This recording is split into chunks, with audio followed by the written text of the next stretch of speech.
We didn't deserve the 1-0. We had it there. And then what happens? Poor defending. I don't even want to swear. I'm trying to not swear, but I might lose my head here. Poor defending. Cass is playing the centre-back, heading the ball back to Onana. Onana goes and cleans the guy out. What's going on? Onana slowing the game down at 70 minutes when we're trying to get a goal at Burnley at home. And the fans, I think they've had enough. I'm outside Old Trafford following that 1-1 draw between Manchester United and Burnley. How disappointing, how flat is Old Trafford right now? It feels like we're stagnating, we're not moving forward, in fact moving backwards. For me, last season, I can't believe it, last season the team looked like it was moving somewhere very, very good. And then a lack of consistency, maybe tinkering and buying too many different types of players who are not going to fit the system.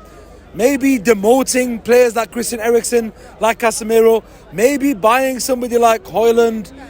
I don't know. There's many different reasons. Maybe starting Garnacho and Rashford together every single week. They're both the same type of player. Going to run at you, going to run in behind.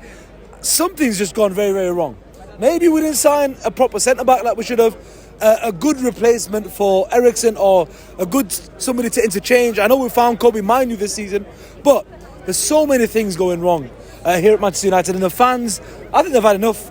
Never mind Ratcliffe, who didn't even turn up for the semi-final on time. He was too busy running. Come on, you don't do that on your first season in a big semi-final. You don't do that. Glazers are still in. We thought they were gone. They're not gone. 25% of the club is owned by Ratcliffe and his group. What does that mean? The Glazers still in power. They still have the deciding vote. We've got so many problems. And in 2 games, in the same week, we concede 3 goals to the worst 2 teams in the league. Come on, man. Come on, 1-0. We had it there. We didn't deserve the 1-0. We had it there. And then what happens? Poor defending. I don't even want to swear. I'm trying to not swear, but I might lose my head here. Poor defending. Cass is playing the centre-back, heading the ball back to Onana. Onana goes and cleans the guy out. What's going on? Onana slowing the game down at 70 minutes when we're trying to get a goal at Burnley at home. What's going on, man? I can't believe it. Antony looked like the best player in the last 30 minutes. Antony, one of the worst players in the league right now. He's looking like Manchester United's best player. And you know what? I feel sorry for 2 players right now. I feel really sorry. Bruno Fernandes and Diogo Dalot. The 2 Portuguese maestros. Playing around trash. Everywhere they look, trash. And people blame Bruno for having a go and flailing his arms. The guy should be playing in a proper team. His stats are equivalent to Kevin De Bruyne since he's been in the league. And he plays for Manchester United. He's been giving assists to Weghorst. Come on, man. And fans are calling Bruno shit. Not a good captain. Are we stupid? We don't deserve players like this. With managers like this, with structure like this, we don't deserve a player like Bruno Fernandes in our team. No, we don't. Diogo Dalot. I mean, even Harry Maguire, to be fair, having a brilliant season as well.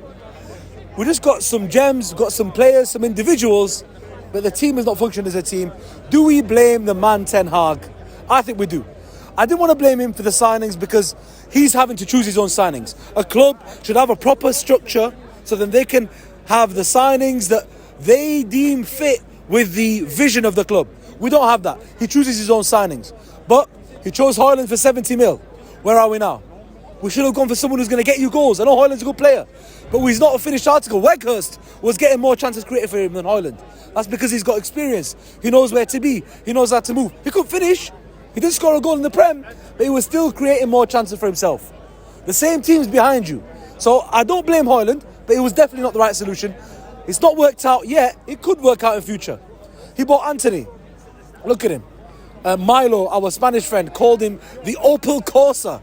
We need a Ferrari and we've got a Vauxhall Corsa. Are you mad? Are you mad? This is a Spanish guy we met here at Old Trafford. He's been in the country for 6 months. That's what he's referring to Antony as. We paid over 80 mil for this guy. Are you stupid? Players we paid over 70 mil for. Sancho's not even here, on loan. We don't understand it. I just really don't understand it. And I know that wasn't Ten Hag spending. But Ten Hag spent on Mason Mount. Mason Mount didn't even get onto the pitch. Oh my God. He got onto the pitch when McTominay got injured. What is going on? Mount's been fit for a long time now. You paid 60 mil for him. Play the guy. Put him on the pitch. Let him go out there and do something. What are we doing here? We bought players. We're not using them. We didn't stay consistent. For me, I'll be very honest. The best or second best midfield in the league last year was Cass, Eriksen and Bruno. The ball, when we came to Old Trafford last year, the ball ticks. Bam, bam, bam, bam, bam. Chances created. Suffocate teams. Luke Shaw was a big part of that. Rashford was a big part of that. Everyone was playing very well in that team, in that setup. Now we've changed the whole midfield and we're looking like we're starting again. In your second season, we should be seeing what your team is like. For Ten Hag, we saw what your team was like last year. This year we're seeing a totally different team. We're restructuring again. We might as well change the manager as well. And you know what? We might as well change everything up top. I don't think Jimmy Ratcliffe and the gang are going to do much here. I've got zero belief in the Enos group to do anything here because the Glazers are still powerful. Maybe a special manager comes in and turns things around. But right now it feels like we're going to be here, 6th, 5th, 4th, some years 2nd, some years 3rd, winning a Carabao Cup here, FA Cup there for a long time. And I'm very sorry to say that. Now remember, if you're new, please subscribe and don't be a bell. Click the notification bell. And you yourself are an urban baller. Your opinion on the game does matter. So tell me if you agree or disagree with me in the comments below. And we'll see you in the next one.